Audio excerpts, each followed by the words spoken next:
Okay, so last class we did the goodness of fit hypothesis test, and that was for one variable. So eye color was a single variable, exercise habits was a single variable, and the problem you just did in the introduction was two variables. You were considering Greek versus non-Greek, and then yes versus no. So this is a different situation now, and things get a little bit messier.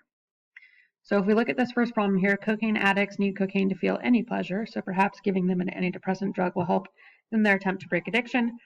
A 3-year study with 72 chronic cocaine users compared an antidepressant drug called desipramine with lithium, a standard drug used to treat blah, blah, blah. 1/3 of the subjects were randomly assigned to each treatment. The results are given in the table below. Okay, so the idea here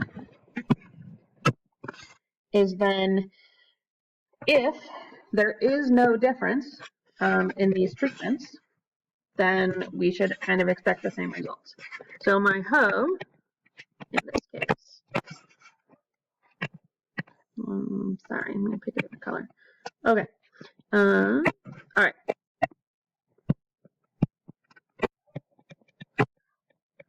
So for my hoe, I'm going to say there is no difference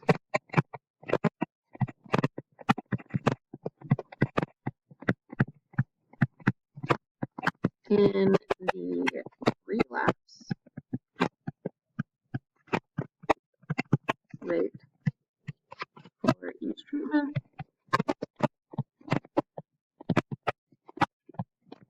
And then, of course, there is a difference.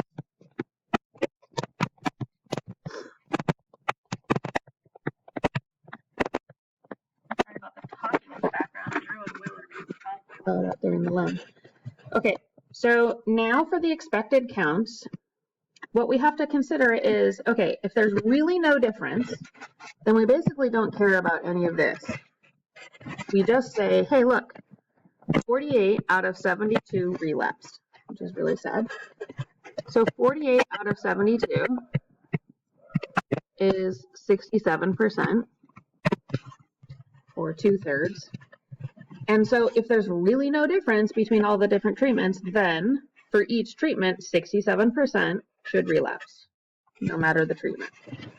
So I would do 67% then of 24 to find myself for what I expect for a relapse on the desipramine. Now, in this particular case, all the numbers are the same for the total, so it makes it a little bit easier. But for the expected counts, I'm going to have to list all of these things. So I have my different treatments. I'm just going to use the first letter. And then we have the yes, the no for relapse. And so with a total of 24, 2/3 of 24 is 16. And then here's the nice thing. They're all 16 because we're saying there's no difference. So everyone should have the same rate of relapse.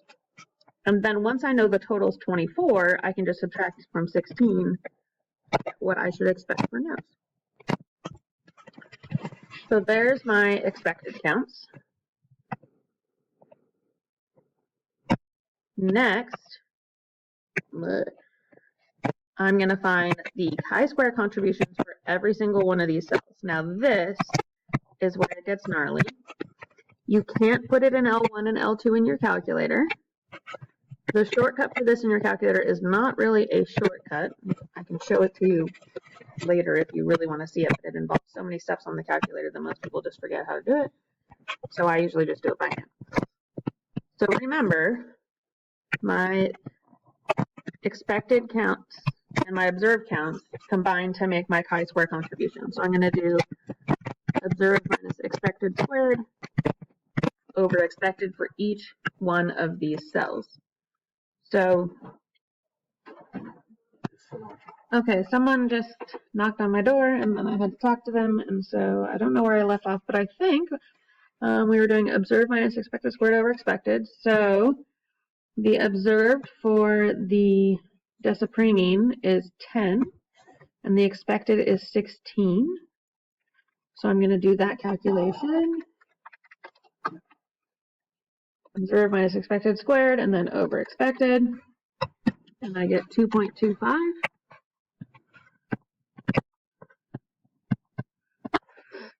And then I'm going to have to do that same calculation for every single one of those slots.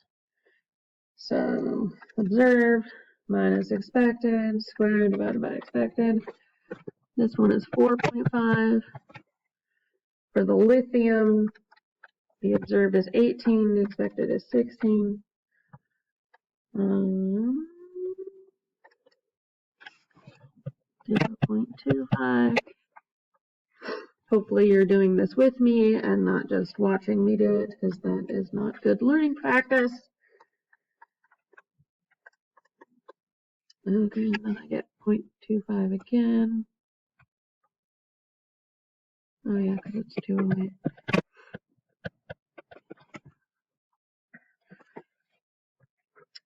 Okay.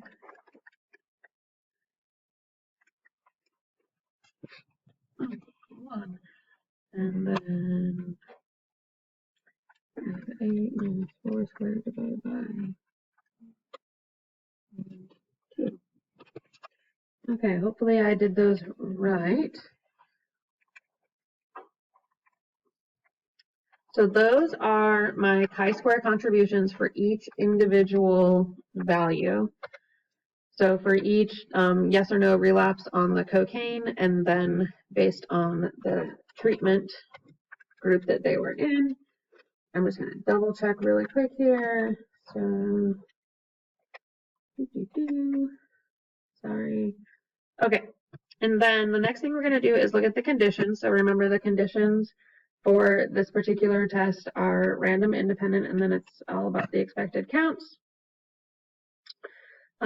So it told us that they were randomly assigned treatments. So I'm going to say randomly assigned treatments.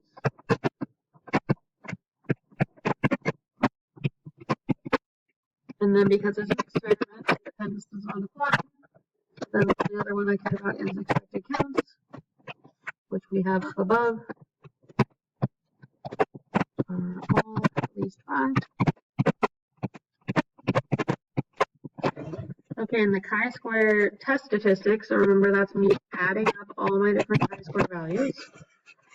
So now I'm going to add those up, 2.25 plus 4.5 plus 0.25 plus 0.25 plus 3. I got 10.25. Okay, now for the degrees of freedom, this is a little bit tricky because remember we have 2 categories now. So the way that I look at it is if we look at the relapsing, so the yes and the no, if I consider of the yes and the no, if I take out one category, that's not very thick for a highlighter, then that leaves one column. And then if I look at my 3 treatments, -1, because remember from the goodness of fit, it was categories -1, then the number of cells I'm left with is 2. And so that's what our degrees of freedom are. So if you want like a formula for finding that, you basically do columns -1 times rows -1. And you get the same thing. Okay, so for my p-value, I'm going to put it in my calculator into chi-square CDF with my lower bound of 10.25 and my degrees of freedom of 2, and I get 0.006. 0.006 is less than 0.05. Therefore, we're going to reject home. There is significant evidence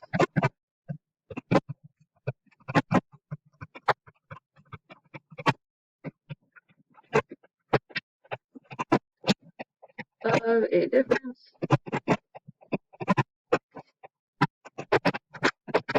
in relapse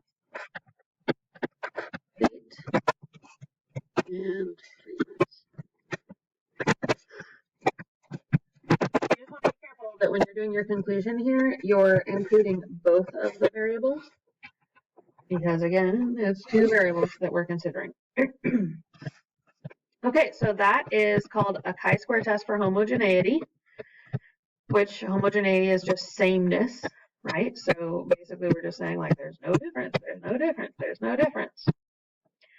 Okay, so what you're going to do for homework is to check yourself here.